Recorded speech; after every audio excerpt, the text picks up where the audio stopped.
Hey, everybody, welcome to Cars with Cocktails, a show where Charles and I, aka the Home Mechanic, talk about cars and drink stuff. Also, we do have sexually explicit content in this episode, or all episodes, I guess. When I say sexually explicit, I mean the words we say are naughty words. So if you have children, I don't think that's what sexually explicit means. This might also be our OnlyFans account. You never know really what you're going to get, except the thing I can guarantee is there are going to be some no-no words. So if the little ones are around, you may want to hit the pause button and come back to us a little bit later, because we surely don't want to be dropping F-bombs while the kids are around. Even though my daughter said something to the effect of, "Oh, Dad, you're being an ass," or something like that. And I'm like, dude, like, look, right? I'm not judging any parents or anything like that, but if the kid uses a swear word every now and then, and as long as it's not in like a super hateful way, it's fine. But I'm like, you can't call me an ass. You can't do that. Shockingly enough for me, I have three children. For those people who don't know, myself and my wife both have very foul language. I would say pre-kids foul language. Now, because I live outside of my home world, I still have foul language. She has done a much better job over these years of censoring herself almost exclusively, except for probably when she's talking to me. But yeah, but yes, my kids haven't heard a lot of bad words in their life, almost none actually. So today we're talking about aftermarket parts. And I guess the premise of our aftermarket parts discussion is probably based around fitment, or some version of that. How would you describe? I would say, I think first of all, yes, fitment is kind of where we're at. Fitment, functionality, and really, to clarify, I am no engineer, but I do have a crooked hat. I am no engineer. I don't pretend to be one in any way, shape, or form. So when I'm speaking on these things, I'm coming at it from a standpoint of, I'm looking at this shit. I didn't design either one of these parts from scratch, but I'm pretty confident that like this is not the right way. So we're looking at it from a couple of different standpoints. We're looking at it in fitment, we're looking at it in functionality, and I think what's going to be interesting in Paul and my sort of deviation in this world is when you're talking about an OE type replacement part versus what I think of as an aftermarket part, meaning a part that either is added on to the vehicle that didn't exist there before, a turbocharger kit, or something to enhance the performance of the car. If you'll notice, which way do I go? This way. This bag right here has got an engine in it that should actually be put together, but thanks to some aftermarket bullshit, it's sitting in a trash bag. So this will be fun. Let's start by trashing all the companies that make really shitty parts. No, I'm just kidding. We're not going to do that. If I have enough of these gin and tonics, though, we might get there. I don't know. I'm salty today on top of it, so like it could get pretty right. We never know. So obviously we live in the aftermarket world, and when I say aftermarket, or at least in the context of this discussion, this is more in the performance upgrade world, I would say. In terms of aftermarket, obviously you absolutely can go into aftermarket replacement parts or repair parts, which is a different thing altogether, and probably a whole different discussion in terms of this one. I would say everything we're going to talk about isn't necessarily a single company, but almost all of them collectively, with some being worse than others. Would you agree with that? There are some definite egregious offenders in this world. And, to be fair, this will be the one like to be fair thing I give these folks. I have a very high expectation, probably an unfair expectation in the minds of most others. However, I don't feel my expectation is unfair, that if you are going to the trouble to create a product, right, to serve some kind of need, and I'm paying as much or more than just a regular old factory replacement part. I expect that shit to fit exactly the fucking same as a factory part. I get it. Not fair. But that is my expectation going in, especially when I'm paying top dollar. Take these ARP bolts. I don't mind saying the ARP bolts because, well, they shorted me on 4. They're studs, not bolts. And I'm salty about it. They're taking care of it, but whatever. That kit of studs that I'm 4 short on is 3 times more expensive than a set of factory main bolts. Right? More than that. So, yeah, this is right about that. It's about 3 times, like $40 and $120 or something like that. So 4 times, whatever the number is. Now, you're buying a performance part, right? This is a higher clamping force. It's reusable, which the main bolts aren't. Awesome. But I also feel like if you put it fits this engine, it should fit the engine, and you shouldn't have to deviate from their own instructions to make the shit work. Like, you knew how long the bolt was. You know how deep the well is that's threaded in the block. You know how tall the main cap is.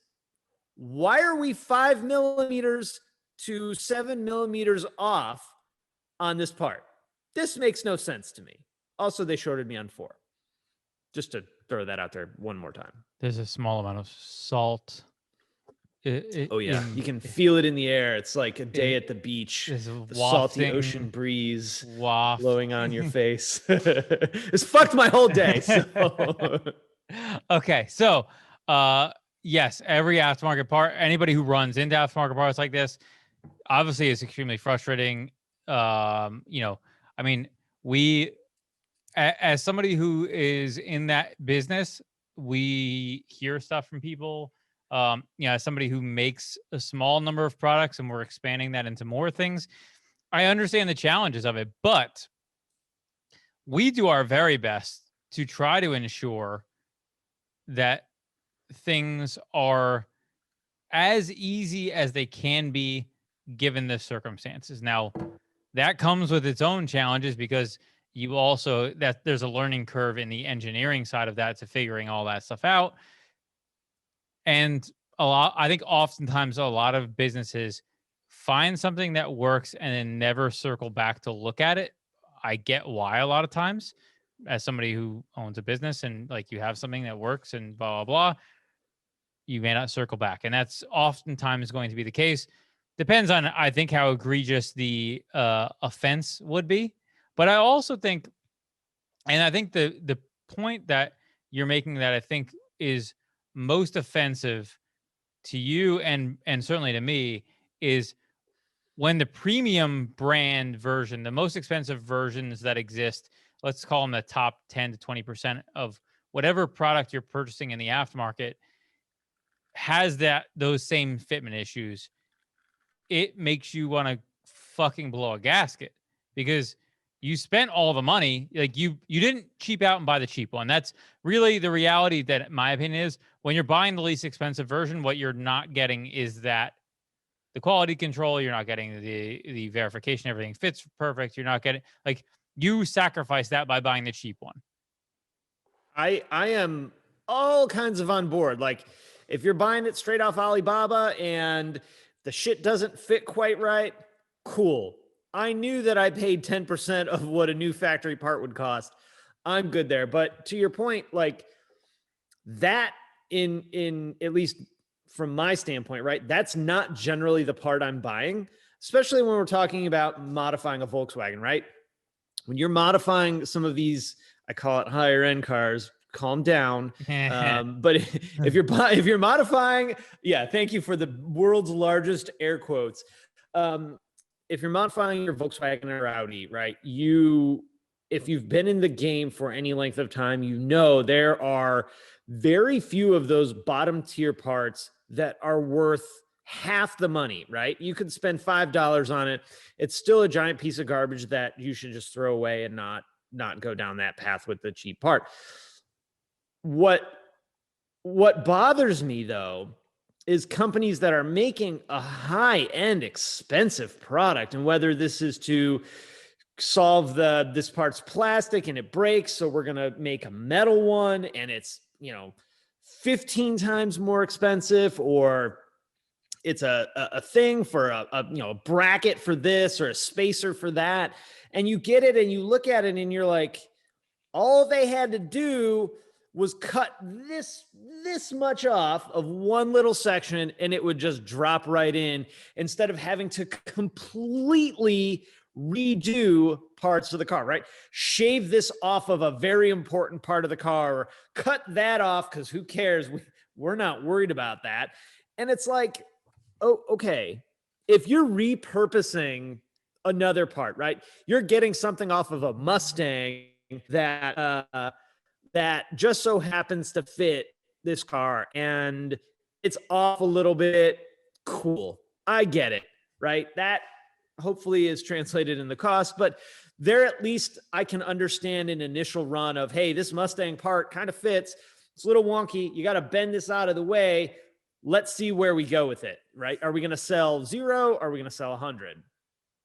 But once it gets to the point where that starts gaining traction, now you go, okay, let's look at this shit and see if we can actually make this proper without having to fiddle fuck the entire car apart in order to get this one little bullshit thing to install properly.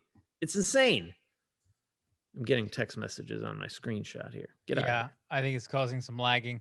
So I 100% agree. I think that there's a lot of oversights, and even something, it's funny when you're talking about that, it makes me think of, so our harnesses, a couple different versions of our taillight harnesses, different cars for different reasons, require you to modify your factory connectors. Because as you know, Volkswagen and Audi love putting little fucking tabs on the connectors that if the connector is slightly wrong, prevent you from plugging it in.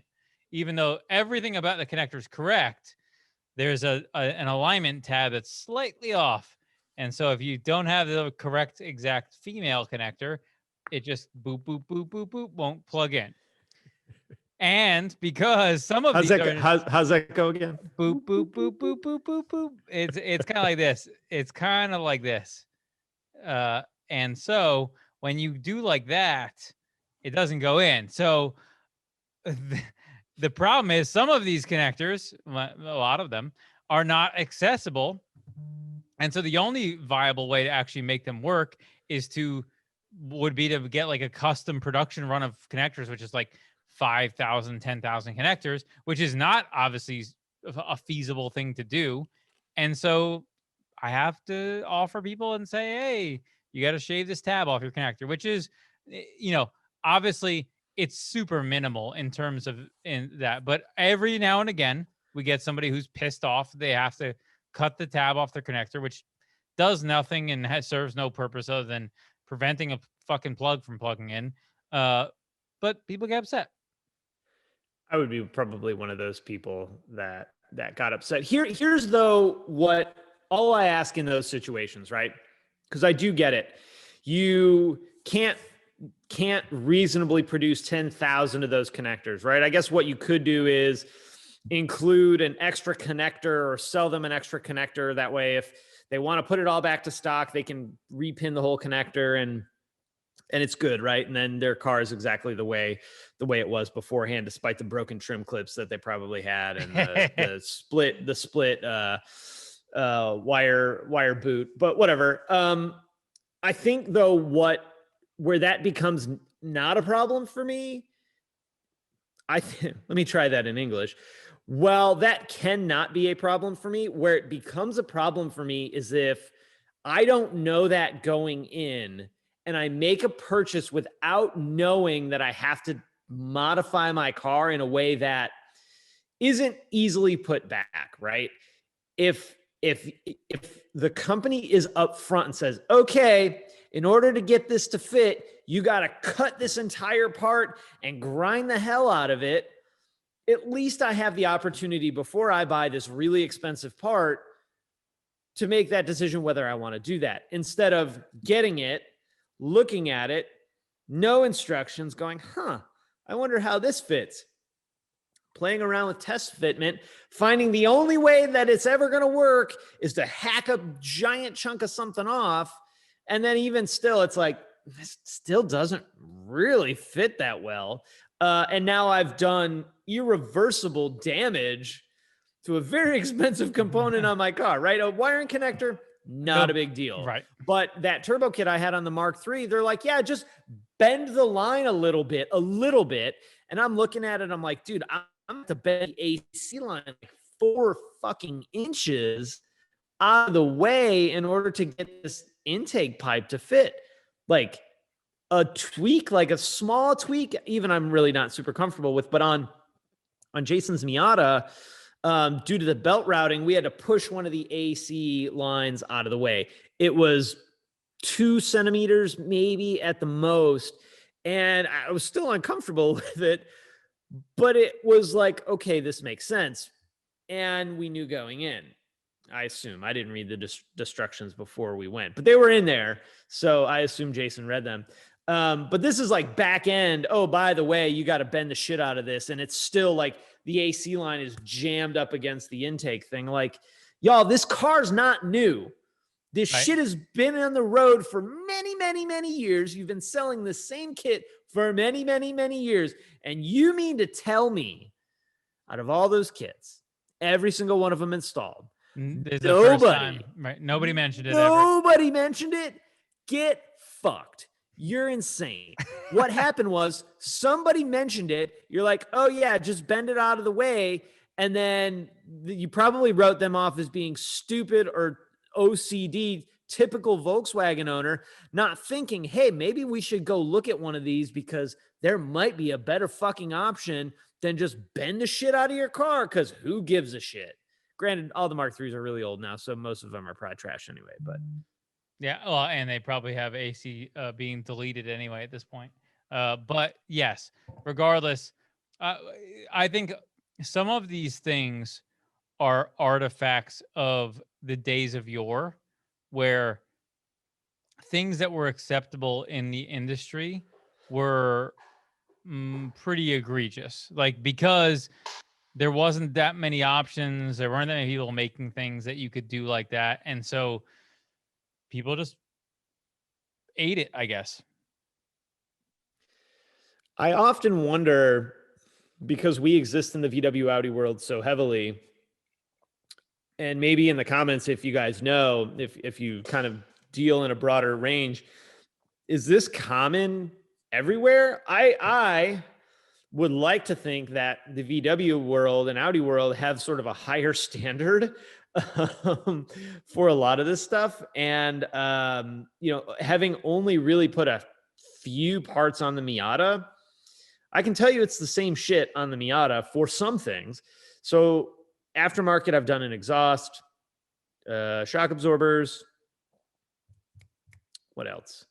The pad for the roll bar, exhaust, perfect fit. Super simple install. What type of mounting system was it? It's just hangers and one flange, slip right? fit, or one slip flange, fit, or actually like a flange. One bolt-in flange, and actually it might have been 2 bolt-in flanges, maybe 2 bolt-in flanges and a slip in the middle because the exhaust was a couple of pieces. But anyway, like very idiot-resistant install. Super, about as easy of an exhaust install as you could ever want. Getting the old one out was a little trickier, but if you cut it because you're throwing it out, who cares, right? The roll bar pad, on the other hand, made for the specific roll bar that I have, a complete piece of shit, and it was like $130. A complete piece of shit, does not fit at all. Like I get leather, or probably fake leather, stretches, and so I was more comfortable with it not fitting perfectly right away. So me being me, I call the company I bought it from. I'm like, hey, I'm no Miata expert, but I'm trying to put this pad on, or the cover on, and I can't get the Velcro to connect. He's like, well, have you tried leaving it out in the sun? I'm like, yeah, sure. That didn't work. He's like, okay, well, keep trying and let us know. Like, keep trying and let you know? bro, this shit was $100 and something. Keep trying and let you know. Like either I got a bad one, right? Or they're all shit and they all look terrible. Like, what if I got a bad one? I want another one. If they're all shit and all terrible, I want my money back. You mean to tell me nobody else is complaining about this shit? Do I just have that kind of bad luck that Well, like this shit is not right? so well, let's circle back to this. Obviously, our experience is going to be limited to our world, right? Always the case, going to be limited to our world. Um, without a doubt, not a we don't have a lot of experience in the other worlds. I would suspect most of the other worlds are similar, and some of them are probably even worse. Just depends on the demographic of like the customer base and whatever else. And I think the challenge is a lot of times in this circumstance is that most people who don't mod cars frequently are way more forgiving because they assume it's them. I don't know. Like, I guess if it was my first mod on a car and I needed to cut a bracket, I would just assume, oh, that's totally normal. Maybe. But dude, when you're talking kits of thousands of dollars, and you're telling people just bend the shit out of it, or yeah, the fitment might be a little tight. You'll just have to see if it rubs. Like, did you not put one on a car and fucking check it? Like, did you design this shit and just put it on the car and let it sit and go, oh yeah, it looks fine. And then like not put the weight of the car down, not change the suspension geometry to make sure shit doesn't rub? Like, am I just so fucking stupid about this kind of stuff that I assume that as you develop a part, there's multiple versions of this part before it actually comes to market. You've got one on a car, testing it out, making sure nothing's fucked up. Or is it just like, I don't know, yep, that looks good. Fucking order 10,000 of them. So I would say it probably depends on the manufacturer and whatever. But also the other thing about that is, and this is not to excuse it, but I think there's multiple variables when it comes to this stuff, is that it could be a variety of things, which could be a development problem, meaning that they have, let's say, poorly developed it or underdeveloped it in a way that they haven't done the proper due diligence to ensure that it fits right or does what it's supposed to or whatever. The other parts of it is that QC of manufacturing, because most manufacturing is going to be outsourced at this point, because it's just unfortunately not financially viable to source locally relative to the cost. You know, everybody loves the idea of like, hey, made in America, blah, blah. Until you realize it's going to cost 7 times the price. And it's like, I don't love made in America that much. China. Yeah. And the reality is that the majority of things in our world, doesn't matter whether it's our world, meaning the automotive world, or the world, meaning shit you buy at fucking Target or Walmart, if that's your flavor. That stuff all comes from there too. So a lot of that stuff is related to QC. And now QC in China, I think, has drastically different now than it once was. But that's also dependent on the people you're working with. So I would say when it comes to a lot of this stuff, it's a combination of maybe the lack up front, but also potentially the lack of post inspection once shipments are coming in. Yeah, you know, I get like the day-to-day gets in the way of this kind of stuff. And unless you are a company that specifically does these kind of things, right? Take you guys, for example, your stuff with your name and your logo on it is a very, very small part of the overall thing that you do. So things like that are probably easy to get lost in the shuffle, right? It's just the day-to-day normal, all the other crap that you deal with. Totally get it, totally respect it, totally understand it. However, I think back to a second ago when I thought of if there is a product that has my fucking name on it, or my brand on it, or my logo on it, and that shit is anything but, wow, this is awesome, then I have failed to make a good product. I don't understand how a company could put their fucking name on something, send it out into the world, and just accept that, yeah, this is the shit you got to do. Sucks to suck. But if you want that shit, this is what you got to do. Fucking cut the bracket off or modify this or whatever. And it's like, dude, this is your name on this shit. And what makes it worse for someone like me and someone like you, it's like you, in a way, have to stand behind that product because they bought it from you. So even though it says ABC Corp on it, my receipt says Shop DAP. So I'm coming to you to handle a problem or to get guidance on what the fuck do I do with this nonsensical mess. For someone like me, it's a problem because whether I pay for it, whether I get it for free, whether someone pays me for it, like none of that really matters. If when I'm installing it, it doesn't fit right or it's not right, like my responsibility is to say that and to do something about that. And ultimately, I'm the one that's got to fiddle fuck around and try and figure out how the hell it goes together. And when I'm not pleased with something like that, like I think it's pretty obvious when I'm really excited about the way something works. And I think it's pretty obvious when I'm less than thrilled because the shit doesn't work right or it doesn't fit right, or you have to do something just so stupid that could have easily been overcame, that it's like, did you not even bolt one of these onto a car? Or do you have Johnny Yes Man sucking dick back in the back saying, yeah, boss, it's great. This is a problem in the beer world too. When you start brewing beer and you give beer to all your friends and they're like, yeah, Johnny Beer Dick, this shit's great. And then you go sell it to the public, but it's still mostly your friends buying your trash beer and they're telling you, yeah, it's great. And then someone that doesn't give a fuck about your brand tries it and they're like, wow, this shit tastes like it came from the fucking toilet. Right? Are we talking about IPAs right now? I think we're talking about IPAs. IPAs from the toilet. By the way, I actually got a DM not too long ago. Shout out to whoever it was. I can't find your DM right now. Somebody that wants to say some tainted beaver ball sack juice, whatever it was that you had called the IPA. So I may take them up on that just to be able to celebrate with a delicious IPA with you. Want to send us some IPAs that are good? Is that the idea? Well, that is the idea. I don't know if they're good or not, but that was the. I'll take the challenge. I'll try. The one-sip challenge.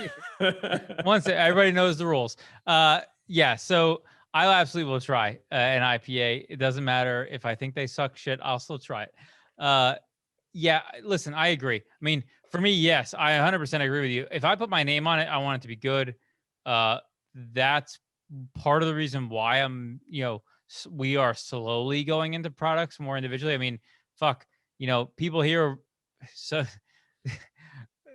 someone here who you know very well, who I asked to help us get pictures for direction stuff together, was like, why are we putting written directions together for this short shifter when we already have a video that shows people how to do it? And I'm like, that's not what everybody wants, is a fucking video, because if somebody who's experienced wants to install a short shifter, they don't want to watch a fucking 17-minute video or 15-minute video or whatever it is. They want to glance over written instructions to get an idea of what they need to do and then just install it and be done with it, and not have to spend fucking 20 minutes fiddle fucking around with a video. And, and again, for his purpose, he was under the impression, like, why are we wasting our time with this? And for me, I'm like, we need, and to be quite honest, I had to dedicate more time to the written instructions than I did to making a video that's actually entertaining and fun, instead of this fucking mundane written instructions. Step 1, start your car. But I do really appreciate, though, the written instructions, because just like you said, if I'm installing something, I don't want to watch a video on how to do it. Right. 100%. Especially something pretty easy like a short shifter. Like, tell me what I got to take off. tell me what my torque specs are, tell me what it should look like when I'm done, what are some obstacles that I might run into, and I'm good. I Right. don't want to spend 20 minutes like first step, remove the airbox. Like there, it's great. And that is a great resource. And I think having a video on how to install your product is huge. And almost, I would say, almost mandatory in a way, like especially a little thing like a short shifter, which can really easily be done in like 30 minutes. And there's some like little things you got to know, because if you don't do this right, you're going to get your shifter alignment out, or you're going to break the little yeah, twist lock on the I was gonna transmission. say shear off the stud on the trans. You're gonna buy a whole new shift tower. But yeah, No, you get those little black nubs. I thought you could get those separate. the top part of it, I think you may be thinking of something different. The thing that people shear off is the actual selector, the threaded portion. Oh, how the hell do people shear that off? Because if you tighten it too much, it will snap the fuck off. That's how. Yeah. And Ouch. I can promise you that a lot of people have done that because I've seen comments about it. So, yeah, you got to remember, not most people are not as experienced with working on cars as you or I are, in terms of, and definitely not me anymore, because I am a fake technician. But over tightening things is oftentimes most people's problem, and over tightening that means you have the threads holding in your hands, and Whoopsies. and you no longer have the ability to use a shifter on your transmission. So, yeah, listen, on that product, which I fully expect we're going to probably sell a good amount of over its lifetime, I've invested a ton of time and energy into it, and I did into the R&D side of it to set it up, to make sure that the product was what I felt like the best it could be. Now, does that mean I could, if I was, and this is where I think the general public probably doesn't understand this, is that if I dedicated that much time and cared less, I could have maybe put out twice as many products during that time, right? And that's where the incentive comes into play. Is yes, I care about the logo, right? Is like not this logo as much as my other logo. I have one of those logos. The D logo up in the top over here. Oh yeah. This other way. There you go. Way up there. that logo. The logo behind me, in the very small one. But yes, I care about that logo, which is why I don't want to. I would care more about offering a very small market, very good, instead of going broad and wide. I'd rather go deep and narrow. I prefer to go as deep as I possibly can, whenever possible. I was hoping that would keep going and really Develop? maybe that is the sexual explicit content that you were talking about earlier. We finally made it there. And in case you guys can't read, when the screen flips back to Paul, that sticker says "I love the D." So clearly that is. It does indeed say "I love the D," and actually, you posted about this in the sticker thing you posted today, which is, this is a throwback to that, which I haven't produced yet because I am like a schizophrenic person when it comes to projects that I'm working on. And that was a project I started on. I haven't quite followed through yet. I've checked that swing. So there is plenty of time. So here's actually a good example though, where a part not fitting correctly, I'm actually okay with,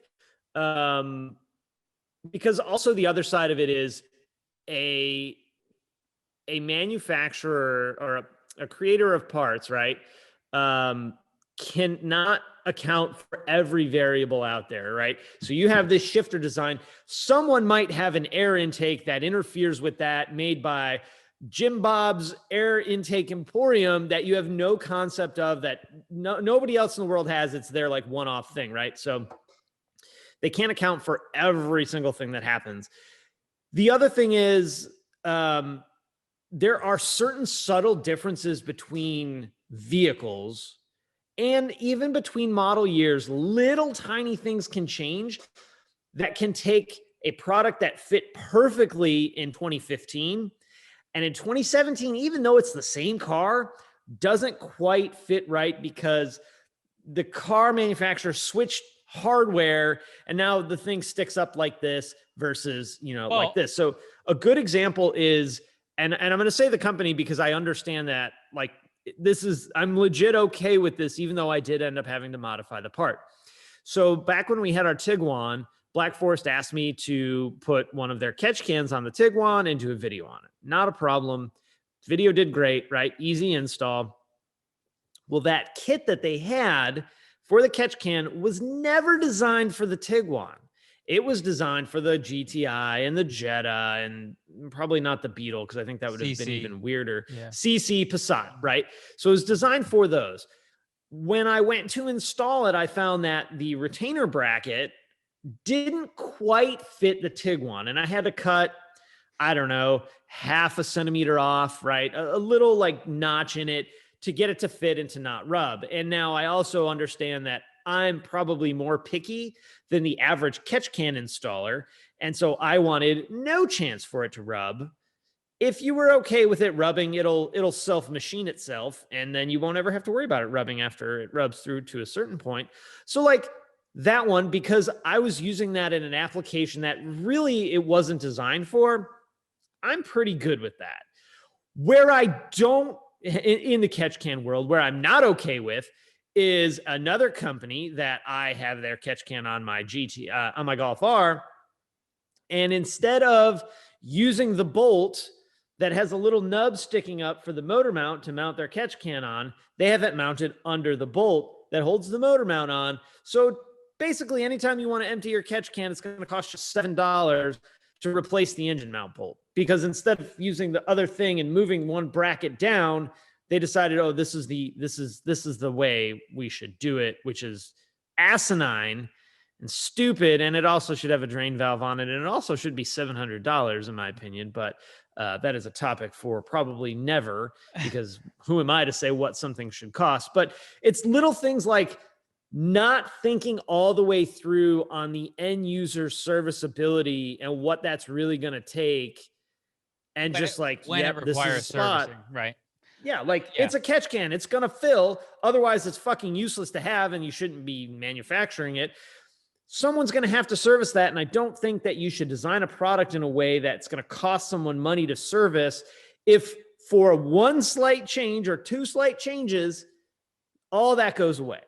And in that vein, obviously, a lot of people are going to reuse that engine mount bolt, and fine, that's fine. You and I both know that a lot of times it's going to get done. There's nothing that's going to be a problem with it. It's going to be fine. But the correct way to do it is to replace it, and that's what you're supposed to do with it. Yeah, there's something that comes to mind along what you were saying that I think something. Yeah, it's funny. I guess maybe I'll mention the manufacturer. I'll refrain from mentioning the manufacturer for this one, but they eventually did revise their downpipes. Anybody will probably find if they really do enough digging. But Mark 7 GTI, when they launched, the most Mark 7 GTIs were standard vehicles. Performance pack cars were rare. Very rare, especially in 2015. Exceedingly rare to find performance pack cars. Most of them were like loaded cars, and they were not even available at all at launch. Fast forward much later, you talk about 2019, basically every GTI is a performance pack. It's almost impossible to find one that isn't. Now, early versions of downpipes that were developed off of non-performance pack cars. Well, guess what? You put a fucking VAQ differential in the car, depending on how the mounting of that downpipe fits and the design of it, they couldn't predict what would eventually become the mainstream thing. So some manufacturers had fitment issues with performance pack cars, which only came to light obviously after this became a very mainstream problem in like 2016, 2017. And, then they eventually revised, but that's an example of something that, from the end user perspective, I could understand why you would get frustrated and be upset, especially once you've ripped your downpipe out of your car and you're on your fucking Yeah. driveway. God forbid it's a Golf R, and then it's even Oh worse. God, you want to kill yourself. But it obviously didn't happen with them because there wasn't any variables like that. But that's something that happened, was real. It was real. It happened. Like, Yeah, and I think most people would allow a little bit of leeway for that, right?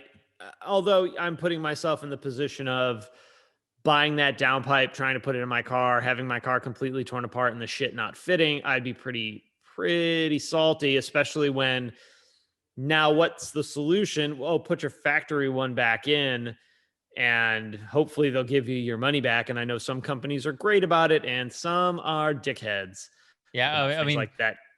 there are people, and I, for us, I would say we go over the top. I try to make sure that we're taking care of people the best way we can. Yes, there are people who completely, basically, use the rules to fuck people over. It's like, what's like they got in the fine print, like if you open the box, you can't return it, and it's like, well, you open the box, you can't return it, and it's like, Yeah. You're fuck you. missing half the shit. How would I supposed to know if I didn't open the box? Yeah, that kind of shit. Dude, F that noise. Like if I ever see that shit on a box, on a label, you better believe that I won't be buying any shit from that company anytime soon. Yeah, Although I probably already have, but the you know the what I'm knee saying. jerk reaction, and just so I want to put out there why I think that shit happens, because I think it's fucking stupid. Just to be clear, I think it's fucking stupid. But why it happens is people in the industry, in any industry, they deal with somebody who's either a dirtbag who's taking advantage of them, or and somebody who's not that bright and has been a complete a completely unreasonable person given the circumstance, and they use that like outlier case to dictate their rules going forward to avoid that outlier case of either someone being an asshole and taking advantage of them, or somebody being unreasonable, and they use that to dictate all future interactions. And to me, I don't do that shit because I think that's stupid. It's a terrible way to engage with your user base, and it will guarantee drive people away because the average person is not like that. Most people we deal with, and this is something, I guess this is a completely different thing than on the customer service side that I try to make sure our people who deal with customers on a regular basis recognize, is that most of the customers we deal with, you don't know they're reasonable because you never heard from them. You Right. didn't hear from the people who were like, they opened their package and like they found like a crumple, the box got smushed, but it wasn't our fault. It was UPS's fault, but the part wasn't damaged. So they're like, oh shit, UPS fucked this up. But like, great, they packed it great. So no big deal.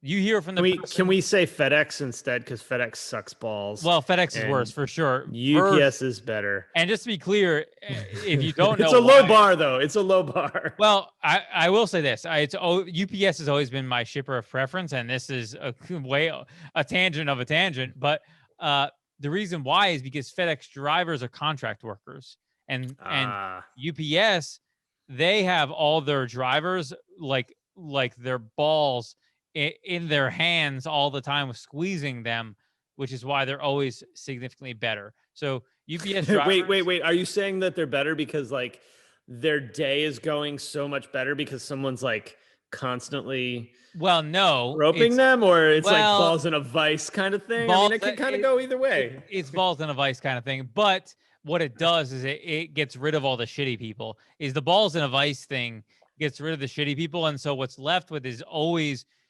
drivers. And I won't say always because we've had some shit drivers in our time in terms of relative to the other ones. But I can tell you the demeanor of FedEx drivers. from my experience as a broad, and I'm sure someone who's a FedEx driver is gonna be like, "Hey, bro, fuck you. I'm awesome." Maybe you are. Yeah. Cool. Then you know that the majority of your compadres Yeah, maybe don't care so much. they're Also, your contract company workers. sucks. They're Well, FedEx also sucks because how can UPS and Amazon tell me your shit's like 20 minutes away? FedEx is like, we don't know what fucking country it's in. Yeah. Anyway, super tangent, super tangent.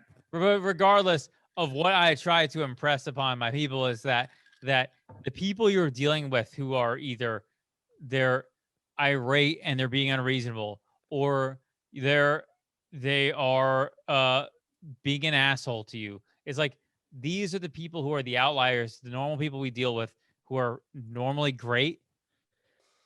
You never hear from them, which is why you're not experiencing that. So I try to make sure people don't get jaded from the people who they deal with who are unreasonable, or maybe they just had a bad fucking day. You know, they had a bad day and this thing happened, and that's why they're being a dick. And a guy, again, I mean, sometimes it's communication problems where their perception is incorrect relative to what they expected. You know, uh, but sometimes it's lead times. You know, like we have a lead time set. We've had people who think literally the lead time is the amount of time that we're just deciding to take to ship the thing. Like we don't feel like working Tuesday through Wednesday of next week. So fuck your part. Legit. I have them. I'm looking at it right now. I could walk 20 feet and go get it. 100%. Well, I can think of a case where something was on back order from Europe, was delayed like 30 days or more, and this person was contacting us daily, if not daily, every other day, and was getting more and more irate as if we were just sitting with it in our, like it was under their chair while they were like, boop, boop, boop, fuck you. They're using it as a footrest. Yeah. But that's the perception that person had. Now, that obviously wasn't true, but that's what they believed. So, yeah, I think part of the Amazon culture that we live in, where we can get pretty much everything we want, tomorrow or the next day, has sort of skewed that, because I very vividly remember ordering shit out of a catalog and hoping in 4 to 6 weeks that it came to my house. So it is quite a world that we live in. But there's always going to be problems. There's always going to be some little thing that's gonna be a hiccup, whether it's lead time, whether it's incomplete instructions, whether it's a glaring oversight by the company that designed the part. My problem with it, though, what it really boils down to is this: if I'm buying this and I'm installing it, right, there's a certain level of expertise. I don't really like using the word expertise, but there's a certain level of experience, we'll say, and ingenuity that I have over the average person that's probably buying this part, right? I would say probably in the top 20% of people buying this part is where my experience base rests. Maybe more. I don't know. It doesn't matter. It's an understatement, but okay, go ahead. But for the sake of the thing, right? If I'm having a problem putting your fucking part on a car, how the shit do you expect the average fucking purchaser of your stuff to figure this shit out? Either you don't give a shit and fuck it, I got their money, or you assume that they'll just fucking slap it on there. Who gives a flying shit? I mean, come on. You have your damn name on the fucking product. Have a little pride. Give a shit about the people that are buying your really expensive stuff. Don't just design a part and go, cool, we're done. Fuck it. Never quality check your shit. Never go back with an eye that is not tainted by your own fucking arrogance and go, wow, I could do better. Let's figure out how to make that happen. Especially when it's something that is not sent from China, that doesn't require 20,000 quantity to make. You can make 4, and that's probably how many you actually have available for somebody to buy. And you could drop that shit in your little caddy Tinkercad program that you're using for your whatever shit. Hopefully you're not using Tinkercad and actually selling stuff, but you know what I'm saying? Like, that's what it feels like. And make the fucking adjustment and make a better product so that someone that spends a shit ton of money on your stuff is actually fucking happy with it and not like, well, it's the only one there, so whatever, I guess it'll work. And then on top of that, here we go. On top of that, you talk shit about other companies that do similar things in your space and talk down like that they ain't shit, they don't know what the fuck they're doing, or whatever you're saying about them. Like, what the fuck, man? Well, that I don't even understand what the fuck that's about ever. Yeah, That's nobody does, and it's better that way. Yeah, it's like what I don't even know why you think this is a good fucking idea at any point. As a business owner, it's like this looks like shit no matter what. I don't even if what you're saying and obviously the things you're saying are true, but even if what you're saying was true and it's clearly not, it's still a terrible fucking look. You look like a fucking idiot by arguing with other people online who's better, who's not. It's like, first of all, if you are as good as you believe yourself to be, the product displays how good you are, right? It's exactly like this, is that we don't get to say how good we are at anything. When you are a public facing thing, whether it's a content creator, a YouTuber, a business person, a product creator, is what I say about me means zero. Fucking zero. Zilch. Nothing. It doesn't fucking matter one iota what I think about myself. I mean, I have to have obviously the self-esteem to wake up in the morning and not kill myself. But aside from that, it doesn't matter. The market determines how good we are, and the public's perception of that product, the service you deliver, the content you create, the whatever is what determines how good that is. And the measure of that is, I would say, the happiness of your product, whether people want to watch your content, whatever it may be, the product you're delivering, whether or not it is consumed. Let me break that down another way, in a way that allows me to talk some shit about something that I haven't gotten to talk shit about today. So I'm glad that you opened that door unknowingly for me. It's like this. The last 3 Star Wars movies were fucking bad. They make the prequels look amazing, which I actually like the prequels, side note. But The Rise of Skywalker, the last Star Wars movie, was a huge pile of shit. A huge pile of shit. However, despite the fact that it was a huge pile of shit of a movie, all the people involved with it probably thought it was pretty damn good. And that doesn't mean anything because it was still a giant pile of crap. Only bested or worsted by the one before that, which I can't remember the name because it was even worse. So, I am not a Star Wars person. I'm not a Star Wars person at all. And I know probably a lot of our audience probably is, because Star Wars kind of has this weird, like, intermeshing with VW and Audi people. But I tried to watch The Last Jedi, I want to say 3 times. And that's 3 times more than you needed to. I thrice fell asleep all of those times. I did like that was the best thing you could have done for yourself. Yeah, was fall asleep. I did like The Mandalorian. I've watched that. That is very good. But yeah, again, the market dictates how good things are, and so yeah, if you'd like to catch up on sleep and things maybe haven't been going great for you, you have some insomnia, watch The Last Jedi. You will fall asleep immediately into a deep sleep that is almost coma-like. It's so boring. That is your body's reaction to the assault on your senses that movie is providing to you. But look, it boils down to this, Paul, and I think we're pretty much on the same page with this. And I just find it so frustrating for me.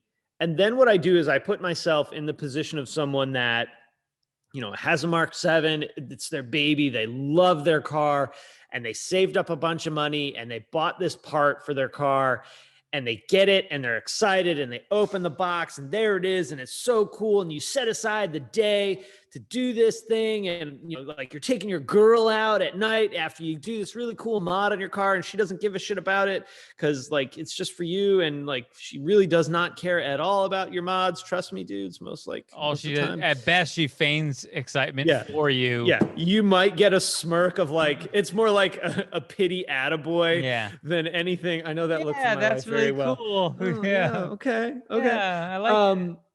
And then you go to put it on and it doesn't fit. Right. And I think of like saving 3 days worth of pay or a week's worth of pay to buy this really expensive shit for your car and it doesn't fit. And not only do you feel shitty because you feel like, well, maybe it's just me. I don't know what I'm doing. And then you're mad at a company for producing a part that doesn't fit your car, even though it says it was supposed to. And on top of that, oftentimes, sadly, when you contact that company, you get treated like you're stupid. It's soul crushing to these people that are spending so much time and energy on this. And like, it's bullshit that these companies that do this, and there's more than one, and there's more than one product, and some companies have some products that are awesome and a couple that are just fucking trash, that you don't take a customer's feedback seriously. Now, I get it. Some people have absolutely idiotic feedback that should be just thrown in the trash. Totally on board. But when you hear it from more than one person, or, and I don't mean this to sound arrogant, but when it's someone like me that like, I'm not dumb, reasonably, and I'm telling you, hey, your shit doesn't fit, or I had to do this to get it to fit properly, coming from the eye of, I know how the factory did it and why they did it that way, then I really think you need to take a step back and reconsider what the fuck you're doing, because you're making yourself look stupid. You're wasting people's time. You're wasting people's money. And you're making it harder for the companies that are doing a good job and really do give a shit about their customers. You're making it harder for them, right? It's the whole age-old thing about hack technicians and hack mechanics making it harder for everybody else. You're doing the same shit. You might as well be selling a timing belt and not fucking putting it on the car. You're that level of douche, in my opinion. I also thought of another story. The fan in my office, the light flickers, and I contacted Hunter, who can also get fucked. They told me that it was a light switch problem, and they listed 3 brands of light switches that their fan's not compatible with. Their ceiling fan is not compatible with a light switch, despite the fact that I have 4 other Hunter brand fans in my house, and all the light switches are pretty much the same brand in my house, and none of the other ones have a problem. So I go to the Walmarts, I buy a switch that's not the same brand. Of course, it doesn't match, so my OCD is a little fucking tweaked. You'll never guess. It didn't fix the problem. It didn't fix the problem. So then they tell me, oh, it's the wiring harness. We'll send you one. Cool. The fan's not even a year old yet. Great. How long? Oh, 5 to 10 business days. So 2 weeks. I'm like, look, I can't use my office because the light, it's just like this little subtle strobe like this, enough to give you a fucking migraine. And they're like, yeah, sorry, that's just what we do. Sorry, our product sucks, and sorry, you're fucked, but we don't give a shit, is basically what it came down to. That feels terrible. And if you do that to customers, I hope you get to experience that yourself one day, because it's pretty awful. And that's all I have to say about it. So what I would say, my takeaway from this, mostly as me as a business who's starting to create more products, but also just in general, I think what this should be a lesson in for most people is there should be a path for identifying products that have problems. And I think the issue, and this is just the flat out truth, I think the issue that we run into is that there's so much, especially from a DIYers version, and obviously this is not to throw shade on those people. We are the people who go out there to try to help those people all the time. But oftentimes their lack of experience creates a lot of customer service pain points that wouldn't exist with you or I. And so oftentimes I think a lot of the problems had with products from directly from companies get minimized because the volume is so high with people, is disproportionately people who aren't experienced enough that they need a lot more kind of help, whereas they don't have the ability to differentiate the difference between somebody who's inexperienced and not able to do something, and someone who is experienced who is having a problem because of this design flaw. Now, I think there should be an overlap, because if you see too much of the same problem from people, maybe you have a product design problem, or it's just a difficult like point in the thing. Like I can tell you, of our taillight harnesses, they're almost always the same problems. Now, I can tell you because I designed them, I can't get rid of those problems. I can't make them I can't make them not happen. Just fix it, Paul. I can't make them not happen. It's just not possible. So, given that that's the case, does it help me identify when people are having problems? Yeah, it does, because I kind of know what most likely they did wrong. But at the same time, that it's still a common challenge. Now, the challenge you face as a product developer is, can you make it better? Now, in that circumstance, I can't, but in other products that we develop, maybe we can, which is the issue that I think is in place with any business of scale is, how do you connect the serious, hey, this is a theme we have going on, we need to address, with the people who actually develop the products? And I think that's there's certainly, given our conversation, a case that needs to exist. Yeah, I agree. I totally agree. And unfortunately, from the egregious offenders that I see out there, Some don't give a shit. Yeah, they don't care enough about that. It's just the way it is. That it's it's the typical like big corporate. This is the way we've always done things, so this is the way we're going to do things. And despite the fact that we use buzzwords like paradigm shift and synergy and synergistic approach to a holistic thing, I don't even know. Like my brain can't even function on them anymore. is a holistic paradigm shift. Definitely shifting the paradigm holistically is the most. In fact, props if you can like flat out in the comments some of those corporate buzzwords. I thankfully have not worked in a corporation for many years, and if you could string like 3 sentences together that have a bunch of words that are corporate speak, that say a lot of words but actually say nothing, we'll pick a winner and we'll send you something. We'll definitely do it. You'll get all the internet attaboys, but probably also legit get something. Yeah, I totally get the struggle, at least to a point, that brands and companies go through with this development stuff. And I'm definitely cool with some of that happening, especially on new stuff.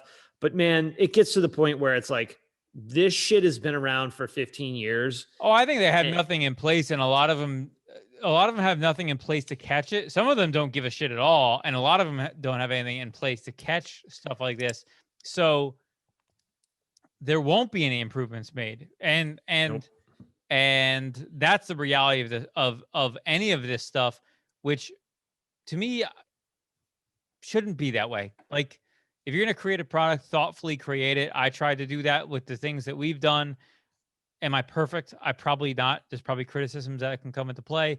But I try to be as thoughtful as we can. And I'm going to continue to try to be thoughtful as we develop more things and make more products. And I feel like everybody should be the same, but the reality is that maybe I should shut the fuck up and just develop more products and try to eat up more of the market share.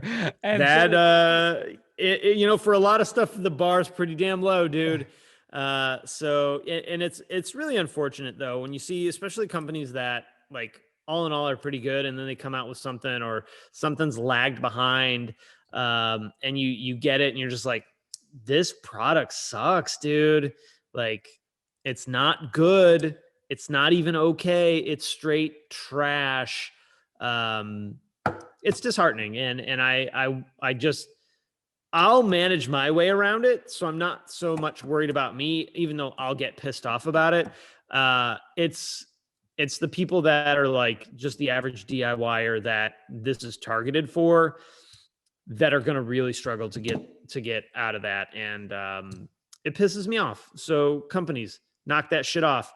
And unfortunately, you can only trust online reviews and forum posts and Facebook group posts to a certain extent, because like you mentioned earlier, there is such a wide variance of people installing this. Johnny Racecar might say this shit is great and it's awesome and it's the best $500 he's ever spent. And someone like me gets it and looks at it and it's like, wow, this is the biggest piece of shit I've ever put my hands on. So it's hard to know. And at some point you just got to roll the dice. Yeah. So that's all I have to say, I think. I think in the words of assholes on Twitter, we can say, be better. Is that what they say on Twitter? That is one of the things they say on Twitter. I don't Twitter too much these days. No, it's a disgusting cesspool of horribleness, and I don't think there's a lot of good things that happen there. So I did see a tweet, though, real quick. I did see a tweet from some guy. I don't know who he is. I guess he's some like famous car person guy, like talking trash about some influencer, which I hate the term, that wanted like a company to put a suspension on his car and pay him 25 grand to promote it. And I'm like, you realize there's influencers making a fuck lot more money than that for products, but he was kind of a douche about it. And the comments were pretty douchey, but all of them weren't. So that's not really relevant. But I got an alert from Twitter about it, which was weird. So that's weird. I don't know. Don't make shitty products, companies. That's make your shit better. Don't make shitty products. Delete fucking Twitter. It's not good for your mental health. That's an episode. Next week, we are going to be on the road together. Oh, samesies. And we'll be in person. We may even try a call-in show. I think we may try a call-in show. Just be aware, we're contemplating a call-in show. We've considered it. Yeah, that's all the work we're going to do for it, though. So don't expect anything else. And just to be clear, call in, talk about stuff, answer questions about stuff. We've considered all of this stuff. We'll probably do it.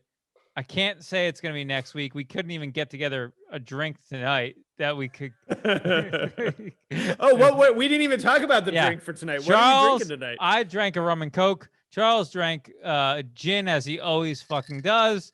Yeah, but I'm celebrating with a little bit of grenadine in honor of Valentine's Day or Valentine's Day, which will be next Monday. So maybe, just maybe, we'll have some sort of like hearts that we'll give each other. That'll be real awkward. It'll be super weird, bro. I can't do it very well.